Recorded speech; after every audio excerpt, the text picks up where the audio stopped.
कराची समेत सिंध के मुख्तलिफ इलाकों में मौसम ने एक नया रुख इख्तियार करने की तैयारी कर ली है, जहां आइंदा चंद रोज़ के दौरान खुशगवार तब्दीलियां मुतवक्के हैं। महकमा मौसमियात के मुताबिक कराची में आइंदा 3 रोज़ तक मुतला जुज़वी तौर पर अबर आलूद रहेगा, जबकि मौसम खुशगवार रहने का इम्कान है। शहरियों को गर्मी की शिद्दत में कमी महसूस होगी, जो कि एक खुशाइंद तब्दीली समझी जा रही है। ताहम एक अहम मौसमी निज़ाम मुल्क की जानिब बढ़ रहा है। माहिरीन के मुताबिक एक मजबूत मगरबी हवाओं का सिस्टम 1 अप्रैल से पाकिस्तान पर असरानंदाज होना शुरू हो सकता है। इस सिस्टम के इब्तदाई असरात सिंध में बारिश की सूरत में ज़ाहिर होने का इम्कान है। महकमा मौसमियात के हुक्काम का कहना है कि कराची में 2 और 3 अप्रैल को बारिश मुतवक्के है।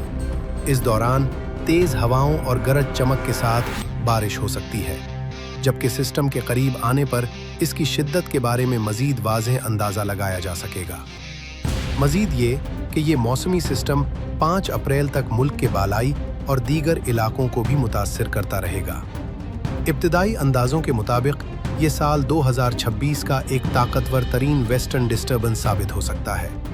पेशगोई के मुताबिक 2 अप्रैल की शाम या रात से लेकर 5 अप्रैल तक कराची से कश्मीर तक मुख्तलिफ इलाकों में तेज़ बारिशें, जालाबारी, आंधी और तेज़ हवाएं मुतवक्के हैं। ख़ास तौर पर पाकिस्तान के जनूबी इलाकों, जिनमें सिंध के मुख्तलिफ शहर शामिल हैं, इस सिस्टम से ज़्यादा मुतासिर हो सकते हैं। शहरियों को हिदायत की जाती है कि वो मौसमी सूरत हाल के पेश नज़र एहतियाती तदाबीर इख्तियार करें और गैर ज़रूरी सफ़र से गुरेज करें। ये बदलता हुआ मौसम न सिर्फ गर्मी से वक्ती रिलीफ देगा, बल्कि बाज़ इलाकों में शहरी ज़िंदगी को भी मुतासिर कर सकता है।